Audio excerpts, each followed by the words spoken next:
garden friends, welcome back to Julia in the Garden. Today's video is going to be a hopefully quick orchard tour. So I actually meant to do this later in the month. I was going to do a late May spring orchard tour, but everything's either just finishing up bloom or in bloom, so I just wanted to get it while the lilacs were in bloom and before everything else faded. So I believe it is May 15th today, and I'm going to show you what the orchard is looking like. So as I said, there are still some blooms, but a lot are fading. So the pear tree was just in bloom a few days ago. I will insert pictures so you can see what it looked like in bloom, but it should be forming pears now. Let's go look. So you can see here where the blooms were, and hopefully those were pollinated and will turn into pears. And as you can see, there's a lot of flowers in each cluster, so I will need to thin. I'm generally pretty bad at that, but I need to work on it. If we go up to this next branch up, you can see there's a bunch of different clusters just along here. So hopefully they are pollinated and we'll get a good pear year. Okay, so I'm gonna show you here. The tulips unfortunately are not at their prime. They're kind of fading, but they're still glorious color, especially from far away. They still look really pretty. And I will insert some pictures here of what they were like in their prime as well.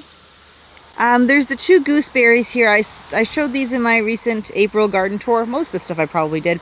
This one actually does have more leaves on it now, but I did order a replacement that's actually waiting for me to put it in. I think it's the next thing on my gardening to-do list, but I only have like 45 minutes and I wanted to give you a tour today, so that's what I'm doing instead. This one looks wonderful though. Look at all those leaves. So we should be seeing hopefully some blooms soon on here. I'm not sure if I'm seeing any buds, but yes, I'm gonna get the other one in probably tomorrow. And you can kind of see back in here, I have chives that are about to bloom. Step in here. There they are. They're so pretty. So pretty. I have been so happy and excited about the tulips this year. I put them in last year and I'm really, really happy with how they look. It's so colorful and cheery. I'm very happy about it. Yep. And you'll see them. We're gonna work our way around the beds. All right. So this is a Zestar apple tree, and it did bloom. Let's see what we can see. Is that one? There's like one blossom still just like hanging on here. It's a little. It's well past its prime, but you can see that, and you can see the other clusters there. There's a bunch actually. I think a good number for the size tree.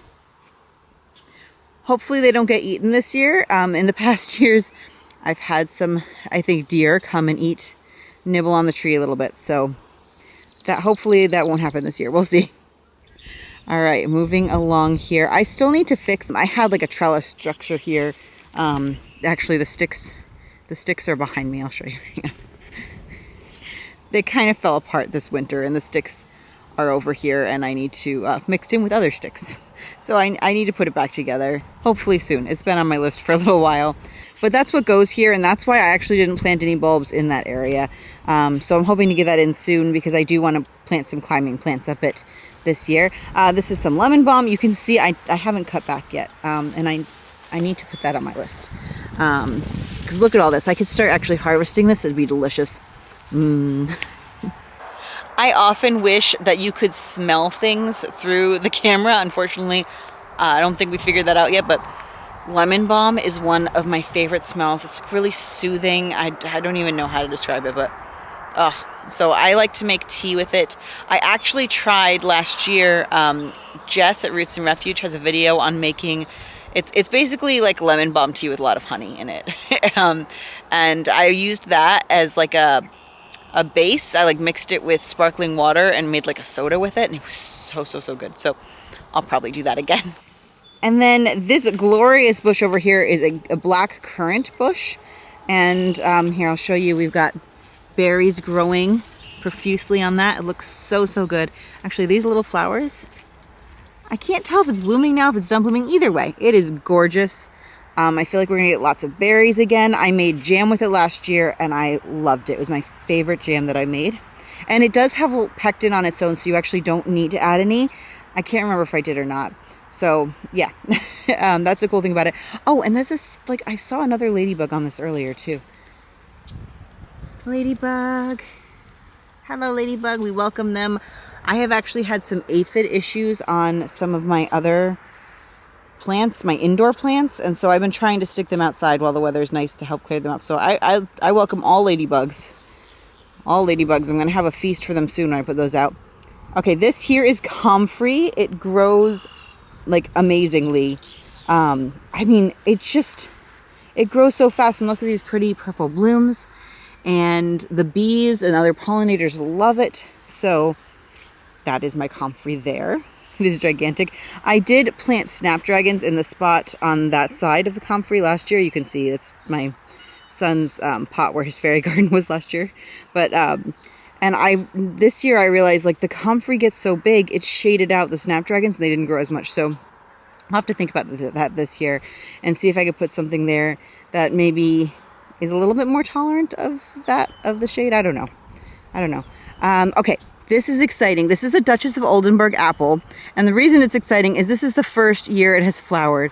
So all three of the apple trees here were planted in 2019, and the Zestar apple, the one I just showed you, it bloomed last year. I can't remember if it bloomed the year before.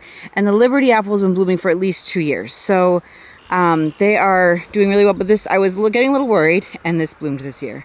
So hopefully we'll get to try the apples. Again, I will try to put a picture in here of what it looked like when the blooms were in their full glory, since they are fading now. And most of the daffodils are fading, but I'm just leaving them because they still make me happy. Okay, I think we'll do this other bed here and then we'll wander back up. Can you see those lilac bushes over there? Oh, well, we'll probably try to end there. We're gonna move this way. This is a peach tree. This was also planted in 2019, and it's making me a little nervous because it doesn't have a lot of leaves right now. I'm gonna give it some time. Peaches are marginal in our area, and so, yeah, I don't know. And it's like leaning, and I don't know. The leaning isn't really a problem, but. So I'm just giving it some time. There's been past years where I was worried about it and then it like bounced back. So I've been meaning to weed around the base of my trees and give them some compost. So maybe that will help it out if I can do that. So yeah, that's where that is. This is I was trying to make this my pollinator patch here, and really the whole orchard is just going to turn into more of a pollinator garden. I just planting pollinator plants everywhere, but that was my original intention in this area. So I tried to get some plants here that were great for pollinators. So I have some phlox here. To be honest, they get pretty bad powdery mildew, so I may be taking those out in favor of something else. I don't know what that silvery leaf thing is over there. I don't know if I planted that or not. There are several things in here that I'm like, I don't know if I planted you. I don't know what you are. And I haven't cut back the perennials yet, so we'll see. I tried to plant some salvia in here last year to transplant it, and I'm not seeing any of that, I don't think. You let me know if you see any salvia leaves. No, there might be some actually in there. Here. That actually might be one, so I need to weed that. So that's on my agenda. Also add that to the do list. But do you see those alliums? Look at this. They're just coming up here. I love alliums. Those will burst open even more. You can kind of see the one over there starting to. Yeah.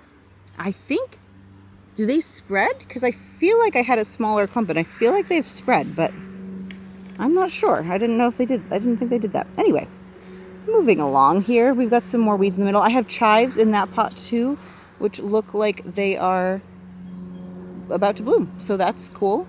Very cool. Let's see. What else do I know I have in here? It looks like there's this lavender that's like surviving despite all the weeds in there. That clump in the middle is bergamot, and that's there purposely, and it's great. It can grow. I'm happy with that. Anisyssip or an agastache coming back that I planted last year as well as this. There's a yarrow in here.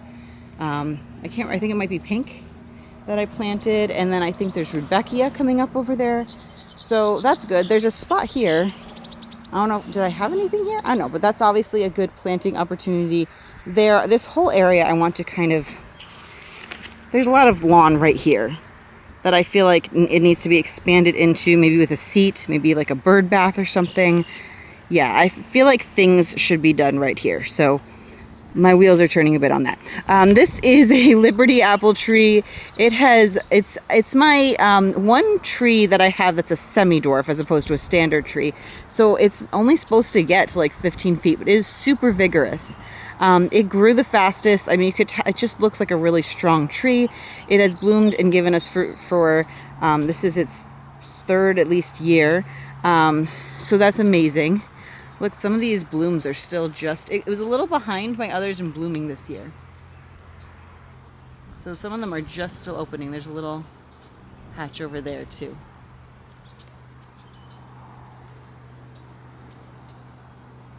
Yeah, so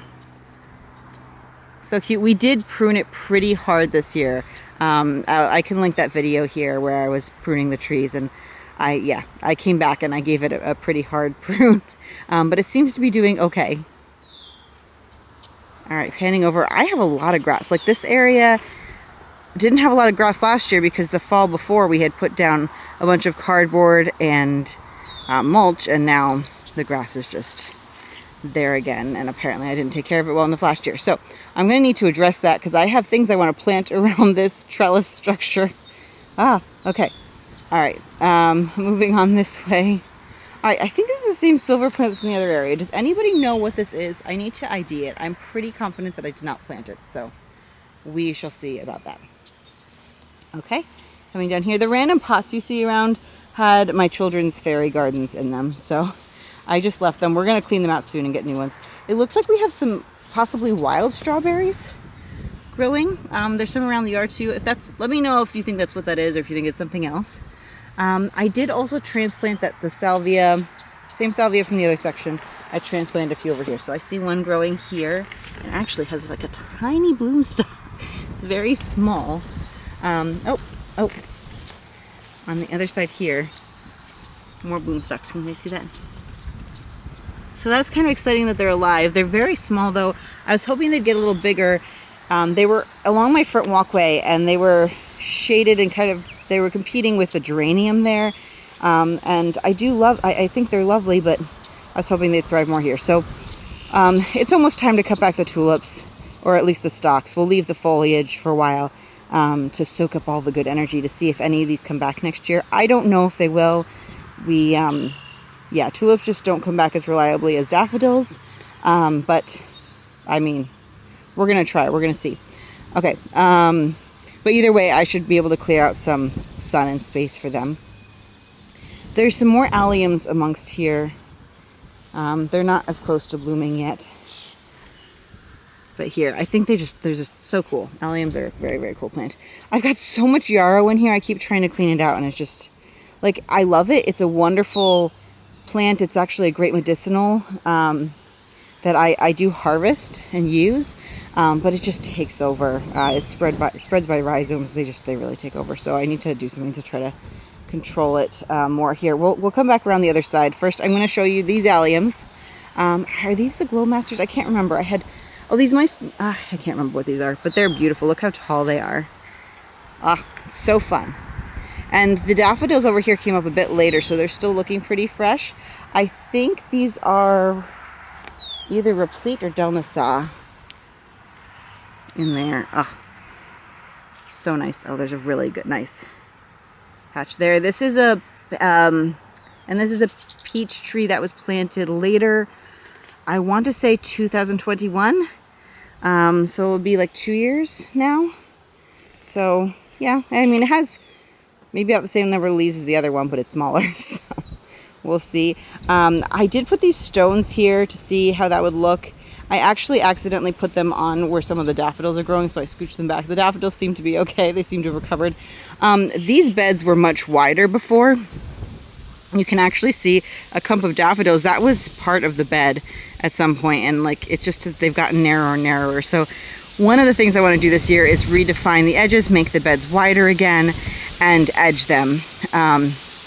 And yeah, hopefully that'll make everything look nicer and I can weed inside, and we'll see. There's always a lot on my to-do list. So but that's my intention at some point. I almost missed this. So this was a peach tree. When we moved in, it was not doing well. I got fewer and fewer blooms every year when we were here. So at some point I had my husband cut it, but I had him leave it like this, and we put the chicken wire around it so I could grow a clematis up it. So it's actually strangling this tulip. I might have to cut that tulip to, I don't know, it's kind of scary. But look at all these buds. This is a pink flowered clematis, and I might actually, it hasn't ever gotten to the top. I mean, maybe this is its year. I think it's supposed to get about 5 feet, so I wanted to give it that height. But I might actually plant one on the other side and then see if they will grow together and intermingle. Maybe like a purple flowered one might be really cool to see both of those. Something that looks a little different. So that's really exciting to see it come back. I think it's its 3rd year, I believe. I think I planted it 2 years ago. I'm gonna pop on over here to the hydrangea in my little hydrangea bed. So actually last fall I also added the stones around here and the bed because I did want stuff around the hydrangea, and I was worried it was getting clipped by our mower and such. So yes, I love this. I absolutely love this. With the, I think there's 2 types of daffodils in here, because I think we started with the apricot whirl, and most of those are, or most or all of those are done. Those are looking kind of, they're like the sad, dry looking ones. Like here, I could probably deadhead those, to be honest. And then the ones that are looking nice, I believe are, again, either Del Nassau or Replete. I think they're Del Nassau. I love them. They are beautiful. And this worked out really well, actually, because with the April Whirl and the Del Nassau, like, they've staggered, so we've had a great daffodil show for quite a while. Oh, love them so much. And these tend to come back pretty well, or at least the Del Nassau do. I haven't planted April. This is my first time growing April Whirl, but in general, my daffodils have tended to come back really well. And it looks like the hydrangeas, some hydrangeas are slower than others, but it does all seem to be leafing out, so here we go. I pruned this in a recent video as well. I will also link that here. I am still working on washing all the cushion covers and getting everything cleaned out for this area. We did have last year and the year before actually as well, I think, if I'm remembering correctly, a mouse that loved to live under the cushions. And so every time we came out, we'd have to like kick the mouse out, and it was just not great. So I'm going to try, I need to clean this whole area out really. I might like sweep it and get a hose out and whatnot. These are outdoor rugs, so that'll probably work fine. And then I might try using some just like granular repellent that that I've used in the garden that's worked pretty well. So I might try putting that actually even under the cushions. It doesn't smell wonderful, but it's not like that strong of a smell for us, so I think it will be okay. Anyway, hopefully that will be done soon. There is, oh, is there a robin there this year? Let's see. There's usually a mourning dove up there. Can you see that? Hold on. I don't know if you could see that or not, but there is a nest up there. And I think it looks like a robin is sitting in it, very still. The past couple years there's been a mourning dove in that nest actually. And we just leave it. I just like try to talk kindly to the birds and tell them we won't mess with them if they don't mess with us, and I just leave them because, yeah, we're friends. There's actually more nests.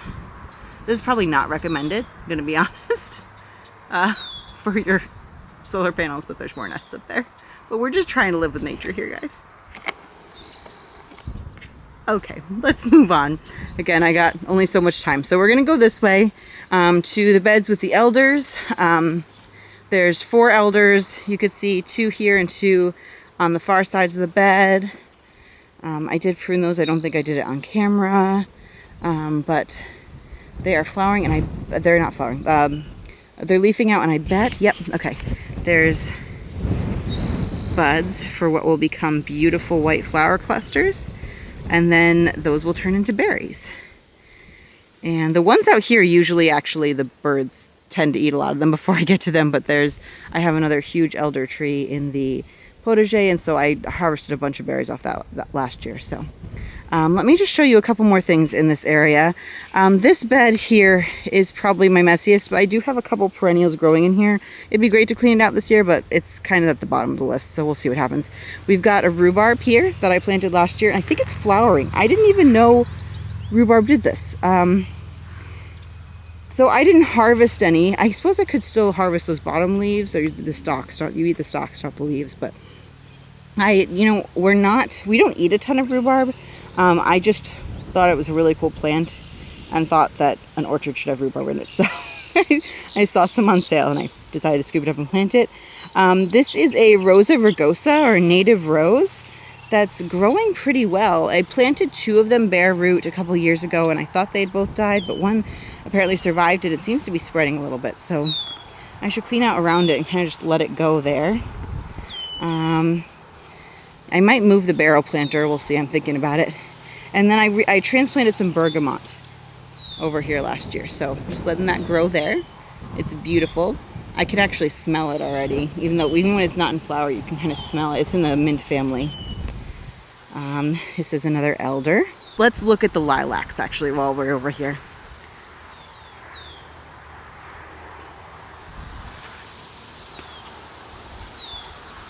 Look how beautiful. Oh. This may be my favorite time of year because I absolutely love lilacs. I think they are beautiful. I think they smell so delicious. I'm just sticking my face in it. I harvested some the day before yesterday. I have some in the house. It smells up the whole kitchen in the most wonderful way. Yeah, these were all here when we moved in, and actually, I'll come up here. There's some new tiny bushes that are just flowering for the first time this year that kind of planted themselves there, and I love them. I'm leaving them. At some point, hopefully, we'll clean up this whole area. There's a cement hanger pad under here. So at some point, we'll clean it up. It gets covered in grapevines every year. I did harvest some of the grapes and the vines last year. I made grape jelly, and then I made a grapevine, like some grapevine projects over the winter. But anyway, these are just beautiful, beautiful, and I'm just going to leave them for right now. Yeah, I love lilacs, but you can see all these giant bushes here. Again, we're here when we moved in, and at some point I do want to, when I clean up this area, there's grapevines growing on them, so I'd like to clean up the grapevines, clean out underneath them, and I may just like clean the bushes or shrubs up a bit. But every year I come up and I harvest lilacs off of them. I absolutely love them. And they're actually really good nesting spots for birds as well. I see a lot of birds up here frequently. All right, we're going to turn around. Oh, you can see the view from here. Okay, so here is my kids' play area, but we have more trees to see up here. So in a recent video, I planted some bare root trees. So this is the golden russet we planted. I don't actually see it doing anything, but it's still like flexible. It seems okay. I probably should water it, to be honest. I think it's been a couple days and it's looking a little dry. So if I have time after I film this, I might run it out some water. Let's go to the next one. I think I saw some more action on these two, so let's see. Okay, here's the Caville Blanc de Vire, and my brother speaks French, and I need to ask. I know it's French, so I need to ask him how to pronounce it so I can tell you correctly, but hold on. Well, clearly the birds are liking it because there's bird poop on it already, but there's some action happening. Slowly, but something here. You see those buds? So that's always a good sign. Yep. And then the last one, we'll go to the last one over there. I did mow all around these. And this last one here is a black Oxford, and it has leaves. So they've been in the ground a week, maybe? I can't even remember. It might not even have been that long now. What day is it? Yeah, I think it's been a little bit more than a week. I have watered it a couple times, so that makes sense. Yeah. So those are those. I did plant some more trees in the video out over there, but I'm just going to do the orchard today, and I think I will show you those when I do the berry garden, over the next week or two. All right, let's scan this way. That bench there, so we put it together. I think I was going to put it maybe in the berry garden originally when I got it. I can't even remember exactly where I was going to put it. I actually really enjoyed having it near the fire pit last year when we did fires, but then every time we had to move it back under the solar canopy so he could mow around there. So We do have other seating that we like pull out for that, and we can always move this, but I really enjoy having it here. My kids play on the play set so often, and I so often think it'd be really nice to just have a place to like sit near them. So yeah, I'm really happy to have this here. I think I might put pots flanking it on either side. So good opportunity to do some containers with some pretty flowers, I think. Get a good view of the orchard from this side here. Let's go see the last couple trees and plants. Okay, so here's one of the apricots we planted earlier this spring. It's time to take the tree guards off. I should do that so that the insects don't get in there. I put it on there originally because we planted them so early, and I wanted to discourage voles from eating it. So it's been on there, but I think it's just about time, especially if we keep it mowed, that voles shouldn't be super interested right now. There's plenty for them to eat. So yeah, this is an apricot, and then we're gonna go over there to the other apricot. So here's apricot number 2. It's also looking great. I'm so happy with all the leaves and everything. They look really happy. And then I didn't really talk about some of the stuff in this bed. There's actually not a lot going on in this bed right now. We've got the elders on either end, except that there's a lemon balm in here. So I'll show you. It's much like the one that was in the other spot, where I need to cut back the stalks, but it's growing beautifully. It's spreading a little bit. I'm cool with that. Again, it's in the mint family. Everything in the mint family tends to spread very aggressively, but I put it here knowing it would do that, and I'm happy with that. The last thing I want to show you, actually, we'll end with the forest pansy redbud. Let's just take a quick look at that. It's over here. Oh, there's a duck on the pond. I don't know if you can see that. Hang on. Do you see the duck on the pond? I absolutely love our pond. It's pretty high right now, actually. There's lots of red-winged blackbirds that love to nest in the cattails. So all the male red-winged blackbirds are fighting over territory all the time. All right, here's the forest pansy redbud. I did not film planting this, so my husband and I just got it done when it came. I got it from Fast Growing Trees, and they're much farther south than us, so it was like already starting to bloom a little bit when it came, but it was super early. I think it was in March. And so we still had so many cold nights. I mean, still this week we have a potential freeze in the forecast. It's supposed to get down to 33. So, yeah. I think the blooms can take some frost, but usually they'd be blooming more so around this time here, not 2 months ago. So it was a little bit ahead. So I'm very happy that it seems happy and okay here with its leafing out really nicely. Look at these leaves. And these stay this dark color until I think in fall it gets red or orange or something like that. But yeah, it'll stay a dark red color, and I absolutely love that. So I might. It's in a pretty windy location, so I don't want to just take the stake away immediately, but I do want it to strengthen a bit. So I think I might just take off like half of these to so I don't know. Let me know what you think. Maybe I should do some more research on that. But yeah, this is gonna get pretty big. I think it's like a 25 or 30 foot spread, or 25 by 30, maybe 25 feet high, 30 feet short, something like that. And yeah, so it's gonna be a great anchor piece here. And then once it has time to grow more, and once I have the time, I will probably develop more plants and everything underneath it. Right now, I'm considering this my year of the tree, and I'm trying to get a bunch of trees in this year. So that was one of the ones I really wanted, and I might actually plant more along here as well. And then I do want to deal with the fire pit area. I might move it a little bit this way to make sure it's far enough from the mature size of the forest pansy redbud, and then I do want to create some sort of like patio area around the fire pit, so that we don't have to worry about mowing it, and we can put permanent seating or seating that we don't have to move every time we mow. So that would be really nice. Okay, that's it for today. I didn't want to let spring go without giving you an orchard tour. So there it is. I love this time of year, and all the flowers, and the lilac just like scents the air around. It's just glorious. So I hope you have a wonderful day where you are well, and until next time, happy gardening.